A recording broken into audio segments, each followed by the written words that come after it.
I think I'm going to go ahead and get started. And I know we do have more folks coming in, but we want to be respectful of the clock. We're also joined on the internet at various locations, literally around the world. And so we're very delighted to welcome you here. I'd like to introduce our Right Honorable John Turner, former Prime Minister of Canada. And it's absolutely a pleasure for me to do that. Some of you might know him or might have heard his reputation, which is as the world's fastest Prime Minister, as he was among Canada's outstanding 100-meter track sprinters in the late 1940s, qualifying for the Canadian Olympic team in 1948. And at lunch he was telling me about running a race in the Coliseum in Los Angeles in front of 100,000 people.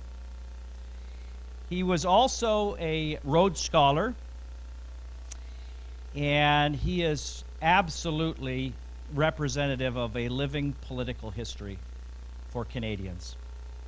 He is transformational, inspirational, and enlightening. He's transformational because he helped create a vision to guide change in Canada in countless circumstances and public policy through his own style of inspiration. Mr. Turner is both a living legend and a role model for Canadians. He's described by prominent journalists as inspirational, motivating Canadians to raise their interest in the challenging issues of democracy and to take greater ownership for their understanding of the great country of Canada and its prospects for the future. He's enlightening because if you read about Mr. Turner, one thing that stands out is that he believes one should take and give counsel from a position of courage and never from a position of fear. Nothing is starker than his experience through the October crisis in the early 1970s when he served as Canada's Minister of Justice. The October crisis in Canada, for those who don't know it, is the name given to a series of events centered around the kidnapping of two government officials by the Quebec separatist group called the Front de Libération de Québec, the FLQ, which happened in Montreal during October of 1980. Nothing is fiercer or more personal in his debates on Canada-U.S. free trade with then Prime Minister Brian Mulroney. And I remember as a Canadian watching those debates with great interest, as did the rest of Canada. Nothing is more courageous than his defying his party's caucus and many in Canada in the mid-1980s as leader of Her Majesty's Loyal Opposition, or when he delivered one of the greatest speeches in modern Canadian politics, once again supporting the government of the day on its decision to support the first Gulf War over the protestations of his own party, who did not support it. He has maintained friendships with many of this world's leaders, including the Kennedy family, Richard Nixon, George Shultz, the Clintons, the Bush family, and every Prime Minister of Canada since Mackenzie King, and countless leaders from Europe, the Middle East, and Australia. And you can see the picture here of him greeting the just inaugurated Prime Minister of Canada, the son of Pierre Elliott Trudeau, Justin Trudeau. He remains aligned with the royal family with a lifelong friendship of the Queen Mother and her daughter Margaret, and to this day remains close with Prince Philip and his wife, the Queen. He remains active in public and speaks throughout Canada and the world on democracy and integrity in politics. He's the father of 4 children, all successful in their own rights, and a grandfather to 7. He and his wife Jill, of nearly 55 years, live in Toronto. It's my personal honor to introduce to you the 17th Prime Minister of Canada and one of the most iconic political figures in that country, the Right Honorable John Turner. Thank you.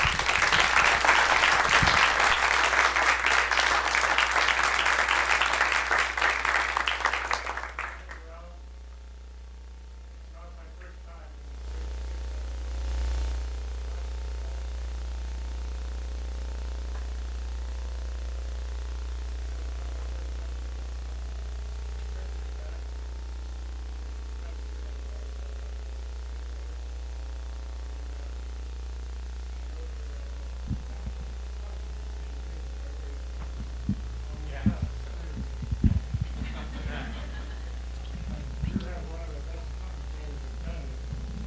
Arizona. Thank you, Janine. Playing for the Toronto Maple Leafs, Austin Matthews. Yes. From right here in Greater Phoenix. Now, Canadians and Americans share a great border, but more than that, we have a unique and peaceful relationship. We enjoy the envy of the world for having the most suitable and sustainable trade and cross-border relationships of any two nations anywhere. And I want to say to the current president, let's keep it that way. It doesn't happen by accident. It happens because we talk together, we listen to each other, and there's a lot of talk today between our two nations. In fact, three nations, including Mexico, on trade. We live in a world today where protectionism and insular thinking often lead us to problems for the country or the jurisdictions seeking remedies against for what they think is imbalance. I've always been a free trader. I've always believed that we need to be modern about our approaches to free trade. Old policy approaches like those being considered under the NAFTA discussions currently. Or even some of the rhetoric coming from Washington these days about trade remedies applied to save jobs, for example, may backfire. This approach means that we still need to keep talking and keep talking. When I was a member of Parliament in Canada, I encouraged a lot of discussions with the United States on trade and other agreements.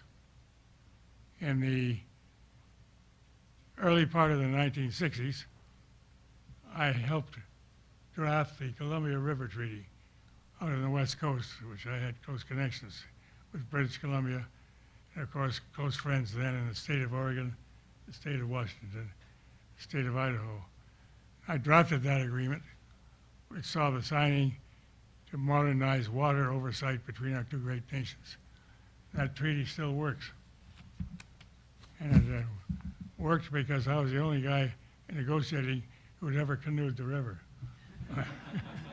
In fact, the Royal Geographical Society in Canada has named me the #1 water guy in the country. I've canoed every river into the Canadian Arctic.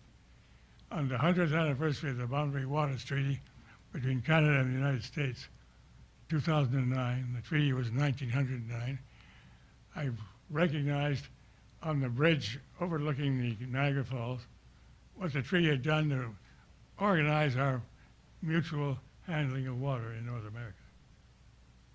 Representing the United States was my good pal, Hillary Clinton.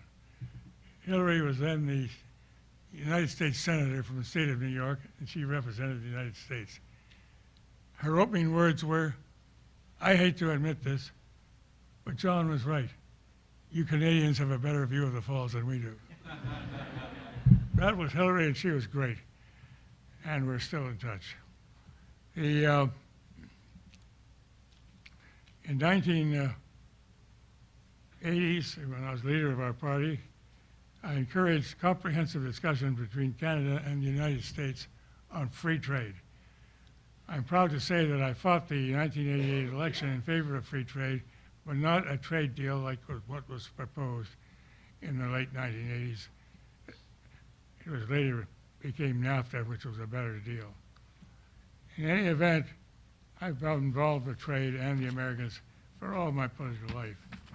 My message today is this: talk is essential to democracy.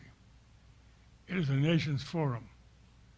In my country, we operate under a parliamentary democracy. We have a parliament, a place for discussion. Parliament comes from the French word, parler, to speak. And I've encouraged our system that the representatives of the people elected should be free to speak.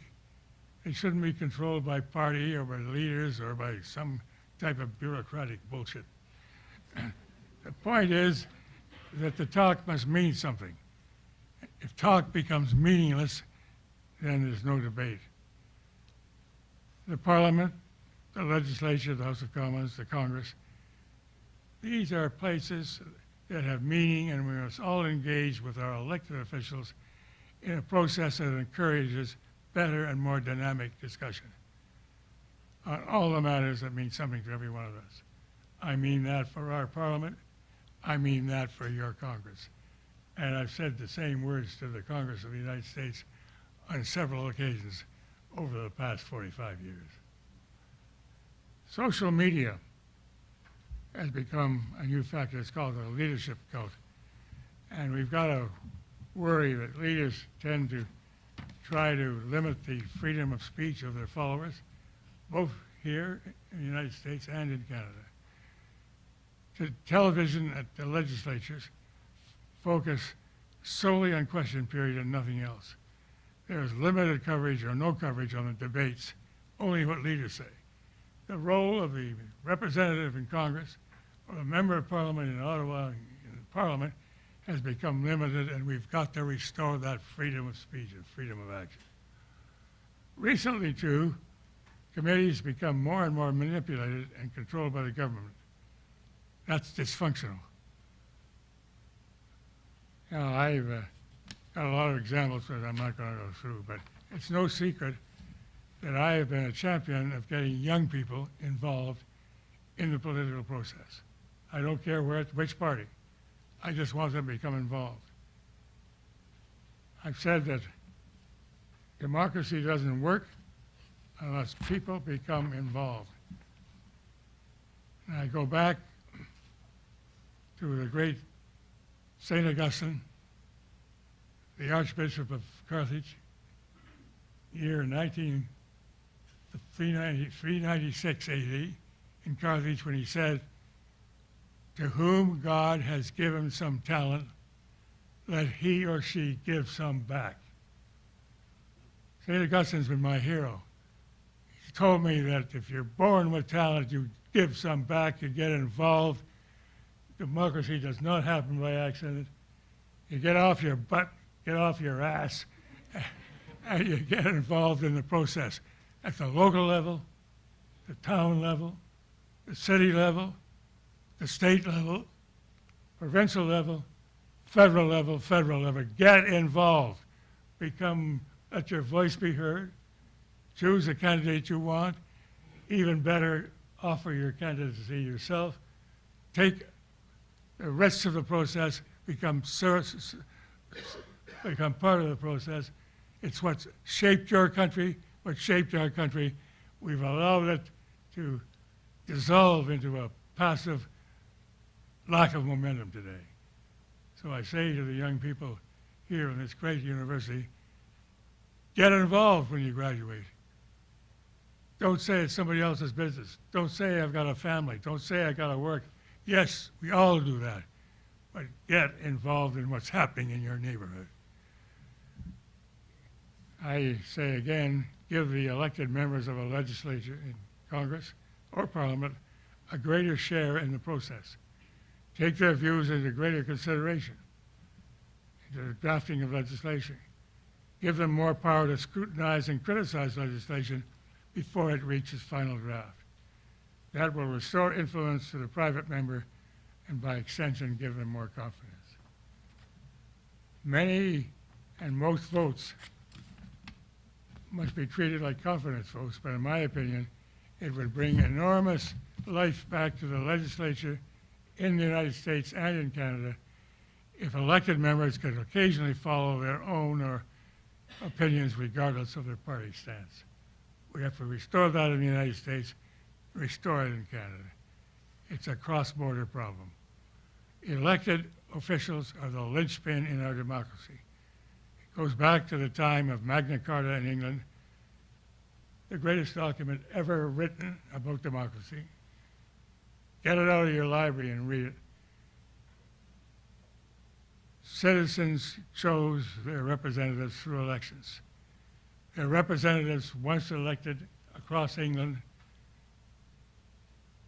attended at Westminster, and only then did they decide who was to be Prime Minister. The elected member of Parliament was part of that decision. And that system reported directly back to constituents through the member and his or her own conscience and view of the country. The elected official in Canada and the United States is still the safeguard of the people against government bureaucracy and bigness. And bureaucracy is everywhere. He or she, the member, is the first protection of grassroots democracy against the centralizing of power and influence. Free them from the monopoly of information, free them from party discipline, and they will be more useful at legislatures, both in the United States and Canada. He or she will be better equipped to use his or her judgment, and in so doing will better represent us. If his or hers is a life of worth and integrity, our democracy will flourish. And more important, if the people have a feeling that their elected official is going to have something to say when they get to the legislature, the elected official is going to be able to represent them effectively, is not going to be silenced or blackmailed, and I believe will resuscitate interest in politics, and that will mean more voters at polling stations everywhere. If those we have elected show that they too are reflecting on this and why they got elected in the first place, whom they represent, whom they are responsible for, then I will believe we will restore what I believe is a weakened democracy, both in the United States and Canada. So I say to the younger people again, give back what God gave you in talent. Get involved in the freedom and the political process of our countries at every level, beginning at the town level, beginning at the local level. Enjoy it, you will. I've enjoyed it ever since I was 20 years old. That's my message to the people of Arizona. That's my message to the great university here at Thunderbird, and I told the president, I'm a Thunderbird too. Tell them that story. The story is that I attended the University of British Columbia. All our first teams are Thunderbirds. Our football team, our track team, of which I was the chairman. So I'm a Thunderbird. And I believe being in Thunderbird country is my kind of country, and I feel right at home here. Thank you very much.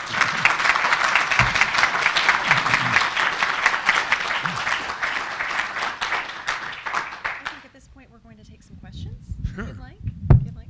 All right. At this point, we're glad to take some questions. If you would put your hand up, I'll be glad to run over to you. All right. First one up, out of the gate. Hi. Mike Patterson, Polsinelli Law Firm. If you were to fast forward 50 years out from now, do you still see that Canada will have 10 provinces that have local government and a federal system?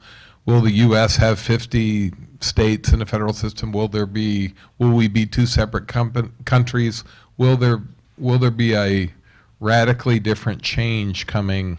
What will be the big issues in Canada? That's a lot of questions, sorry. Those are great question. Pardon me. All right, we've got another mic, I promise. There's no way I can predict 50 years out. No way. But I'm saying if we don't get off our ass here in the United States and Canada, something could collapse in democracy. That's my message. That's a good message.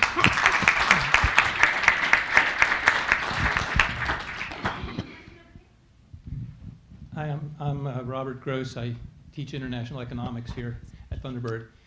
I used to be a free trader, and then I noticed that one of the tenets of free trade that even David Ricardo recognized was that when people lose their jobs due to import competition, to sound sort of Trumpian maybe, there ought to be something done to support those people and move them into jobs that are viable, retrain them, move them literally. That's a real challenge, and I wonder if you said you're a free trader, what you think about the challenge of dealing with the people who actually are hurt by free trade, despite the fact that overall employment in the United States or Canada may grow from free trade. What about the people who are hurt?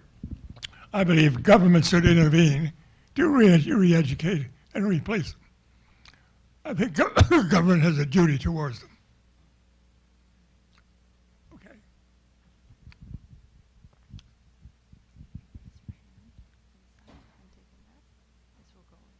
office? Is this an Arizona pursuit here? That's what we do. Better. I can't resist. There you go. Thank you.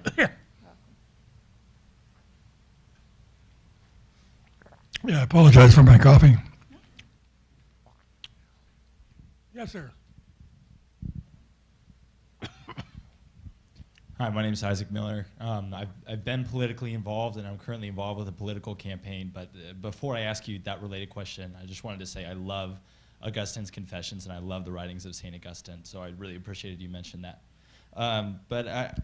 My involvement with the current political campaign locally, I just wondered what advice would you have for me in terms of reaching out to people and securing votes well, but in a way that improves the emotionally unstable nature of the current U.S. political climate? Express your views, but more important, listen to the people you talk to and see what you can do to advance the consensus in the group that you talk to. Thank you. Hello, my name is Ali. I'm a first-year student of global management. My question is, we see in Canada there's a problem of refugees, and a lot of people are upset because of that. So my question is, do you see this problem rising to maybe a populist movement in the future against the government or something like that? Thank you. No, we've taken in more refugees per capita than any country in the world. And it works, and we make it work. Toronto, the city I'm living in now, is the most multinational city on the face of the earth. We have 400,000 Filipinos, 600,000 Chinese, 1,400,000 Italians. We're the fourth largest Italian city in the world. Roma, Milano, Bologna, Toronto. 500,000 Greeks, 400,000 Hungarians, you name it. And if you're on the subway in Toronto, you're lucky if you hear anybody else speaking English. That's my kind of town. I like it. And I encourage that. That's a modern democracy.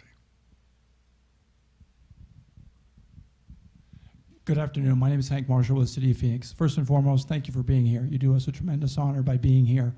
You mentioned a fascinating word. You mentioned the word dysfunction. And I think it summarizes an awful lot in the world today. The sixth round of the NAFTA discussions are due to take place in Mexico City in late February. To what extent do you think that internal dysfunction in the three countries is taking away from our ability to sit at the table and talk about the reality of the task at hand? And I cite today Alberta getting into a trade snafu with British Columbia by banning British Columbia wine. And at the root of it, it may be the pipeline they're talking about. But you start to take a look at some of these other things that may be distracting internally, that are really getting in the way of people that have the kind of conversation and the dialogue that you talk about. Well, there's no doubt about that. But we've got to put aside our own prejudices, our own retaliation feeling, and we've got to sit down, listen, and cooperate, both between British Columbia and Alberta, but more important, between British Columbia, Alberta, and Washington and Idaho and Oregon, for God's sake. And sit down, listen, and talk, and then act together and make it happen. It works.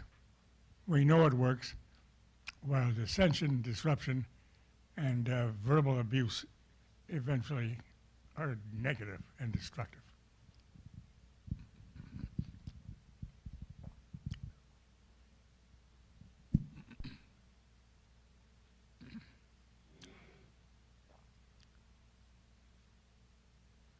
Ricardo, I'm a first-year student, and I want to ask you what you think about populist candidates, specifically in Latin America. Talk slowly, I can't hear you. What do you think about populist candidates, specifically in Latin America? And I mentioned this because Justin has been mentioned as a populist candidate. What do you think like social redistribution, money redistribution, how can impact the income inequality? I mentioned this because in Mexico we have election this year and the left populist candidates is one of the favorite. What do you think about the populist candidates? Well, I'm not against populist candidates. I'm not against any candidates. The more, the better. It makes sense, of course, that they can reconcile to each other and become members of a political party.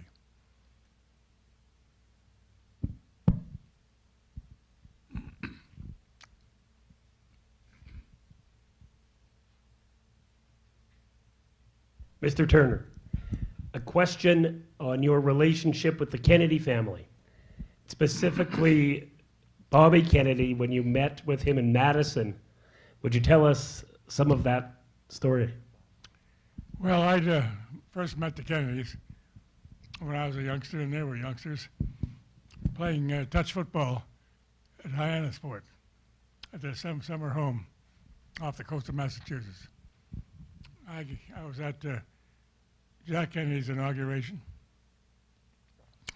When Bobby became Attorney General, I was Attorney General of Canada, so we operated across the border. And Bobby and I became very close friends. I knew Teddy and helped him in his congressional situation, and was also involved in trying to give him some advice, which he didn't accept, on his marital problems. When Bobby was Attorney General and I was Attorney General, one day I got a communication from the head of our Royal Canadian Mounted Police. Showed me a memorandum that they'd intercepted from Herbert Hoover, who was then the director of the FBI. Mr. Hoover, as he had been spying on Roosevelt and Eisenhower, was now spending his time pursuing the private life of John Kennedy.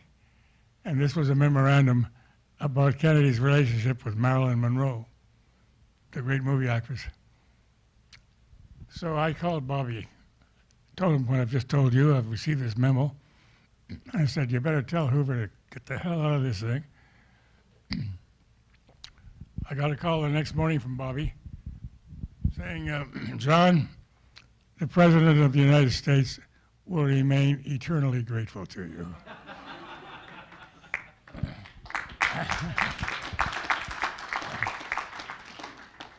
When Bobby was running for president, years later, he called me up. He said, John, I need some help. I said, I can't get the hell in your campaign. No, but give me some material on Canada and Mexico. I said, I'll do that. I said, where can I meet you? He said, you can meet me in 4 days in Madison. I said, Wisconsin? He said, yeah. I said, at the university? He said, yeah. What time? 6 in the evening. I said, I'll be there on the campus. So I got there. There was a crowd of 15,000 on the campus listening to Bobby. Bobby was sensational. I need you. America needs you. We need the best and brightest of your generation. Get off your feet and come with me to remodel America. He had the kids going nuts. Bobby and I retired to a steakhouse just off the campus, had a couple of scotches, had a great steak dinner, shared some good stories, and I gave him the material on Mexico and Canada. 4 days later, he was assassinated in Los Angeles. It was the worst day of my life. Ethel called me, and I spoke at Bobby's funeral. And I told him about our last days together. So I had a great relationship with the Kennedy family. And with other Democratic families too, but none better than the Kennedys.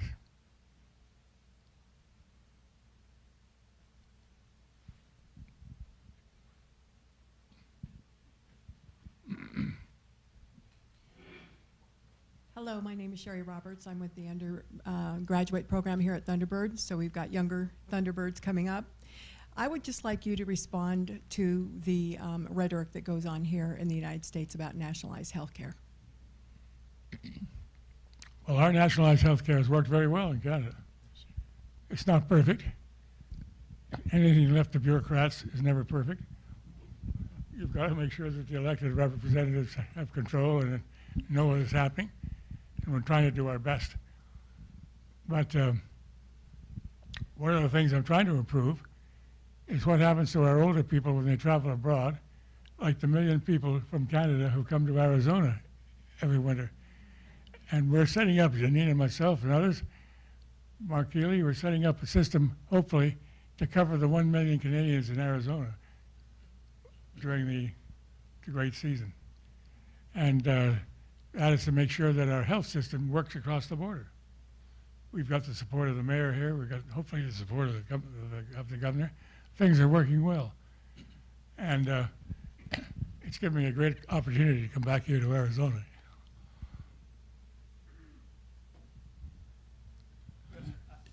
If I could indulge you in one more question. Tomorrow, the first event of the Winter Olympic Games starts. The opening ceremony is Friday. And if I recall correctly, Montreal hosted the Summer Games in 1976, where a very famous Nadia Comaneci scored a 10, the first ever recorded 10. Given your athletic prowess and what you've done, how would you characterize the world of sport today? Well, it's become a little constipated.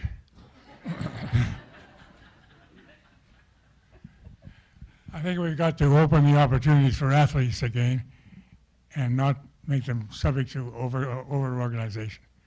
On the other hand, we've got to make sure that we police it properly, as we've had to worry about some Russian athletes, and they're not bribes and money involved, you know what I mean?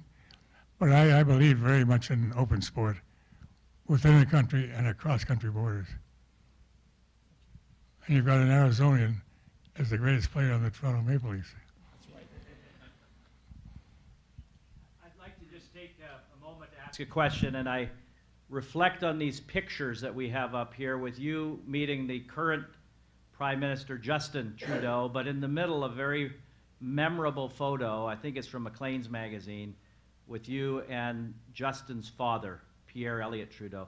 Would you offer any observations of Pierre Elliott Trudeau? You worked with him for many, many years. What are your recollections of the father of the current Prime Minister? Well, the father of the current Prime Minister was a very electric personality. I enjoyed his company. He was tough to work for, but he had a mind of genius proportions. But he thought he knew economics, and he knew bugger all about economics. And I had to fix that up when I was Minister of Finance.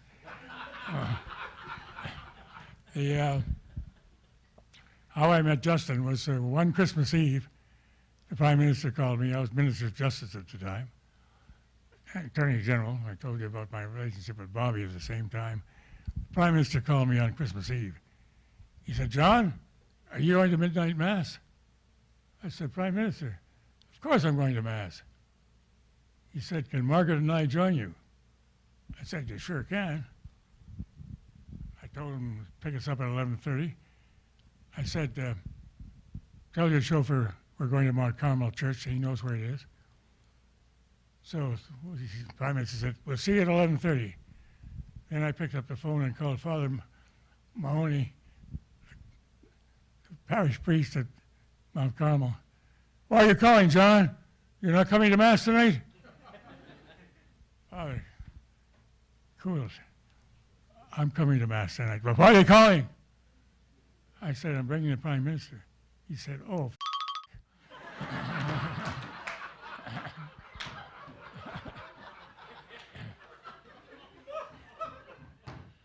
I said, "Look," I said, "Father, you don't have to change the Mass. You don't have to change your sermon. Just recognize his presence and Margaret's presence as guests of your parishioners, John and Jill Turner, and put 4 extra seats for the Royal Canadian Mounted Police at the back for security." We were picked up. The Mass went beautifully. He did the recognition. Pierre, the Prime Minister, and Margaret, his wife, came back to our house, which was close to the church, for drinks at 1 o'clock. Left at 2 o'clock. I patted Margaret on the belly. 4 hours later, Justin was born. How's that? Did I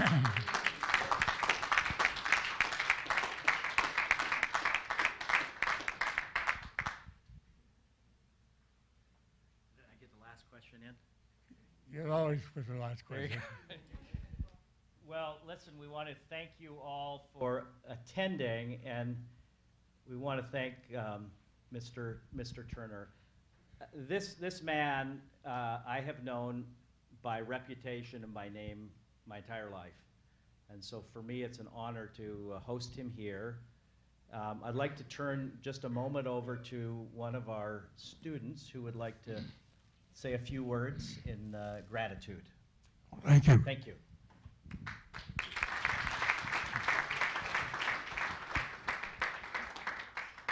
I'd like to present this gift on behalf of all the students here at Thunderbird for you. So thank you so much for coming and joining us today. We really appreciated the talk and your presence here. So, coasters.